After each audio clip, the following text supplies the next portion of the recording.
Nå, hvad så, Anna? Din ryger? Hvor meget ryger du? Jeg ryger pakke om dagen. Ja.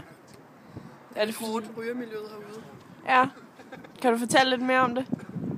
Men det er alt for sig selv, ikke? Det er en jungle. Det er ren anarki. Har du ikke en smøg, så kommer du ikke til at ryge. Der er ikke nogen, der vil låne dig ild. Der er ikke nogen, der vil låne dig smøg. Okay. Det er hårdt, synes jeg. Men har du ligefrem oplevet, at der er nogen, der har sådan stjålet smøger fra dig? Det har jeg i hvert fald.